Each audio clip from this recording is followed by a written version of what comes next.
Hi, my name is Tim Jones. I'm a local social and cultural historian. I would like to talk about the public transport system and how it evolved into what we have now.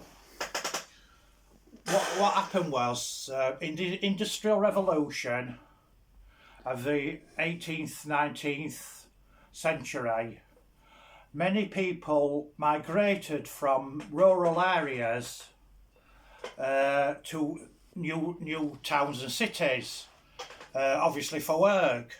It was a mass exodus of the rural population.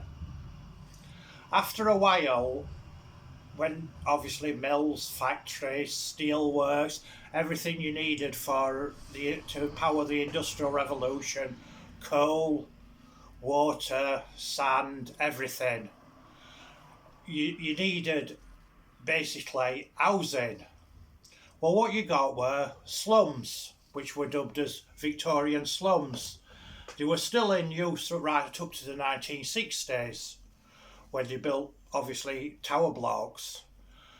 But what I want to focus on is the transport system. Because of cholera epidemic and bad sanitation and poor housing, certainly after the First World War and the Second World War, what you got is suburbs, and they later called them the commuter belt. Well, with the commuter belt, they needed a transport system what was basically affordable. Obviously, this was before the nationalisation under Labour, now Bevan, in 1947. This is way before that.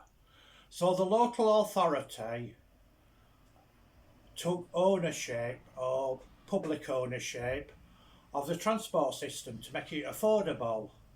Obviously, you paid your rates to the local authority, so what you got was a tokenistic.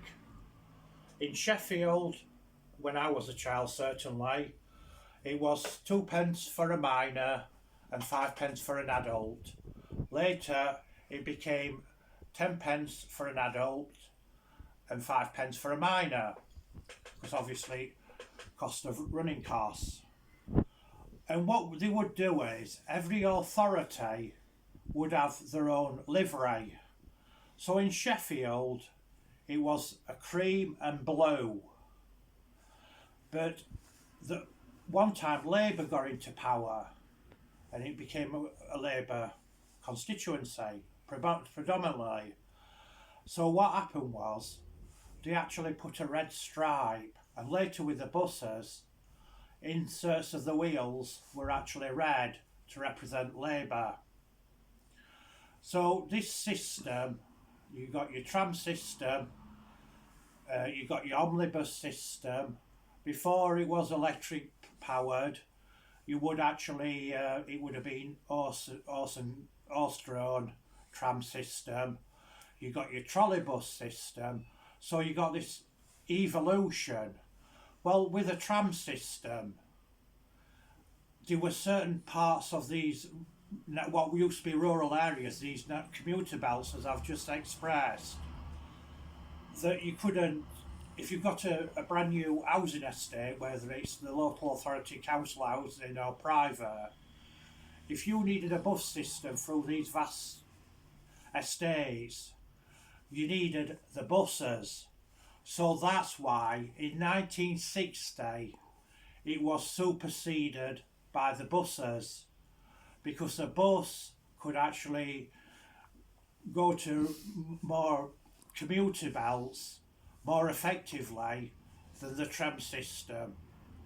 This worked fine right up to 1985, when you got, under Nicholas Ridley, of all people, and Margaret Thatcher's administration, you got the Deregulation Act of 1985.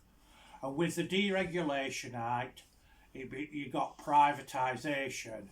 Here in Sheffield, you got a bit workers' buyout, and it was South Yorkshire Passenger Transport Executive.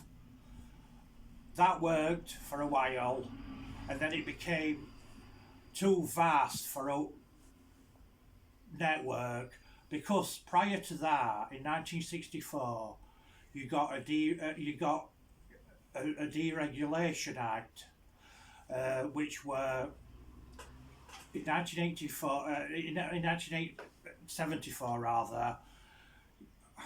Can you cut that bit out and start again? No, no, no. Just keep going. Right. Okay then. So in 1974, you got Combined Authorities Act.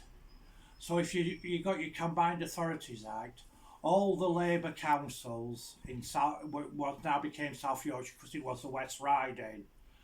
Sheffield was the West Riding, as was Leeds. Leeds became West Yorkshire. So it was so vast that the system under the buyout system, and that's when it became mainline. After mainline, in 1997, it was bought by the First Group, who still operate now within Sheffield and South Yorkshire. Thank you very much.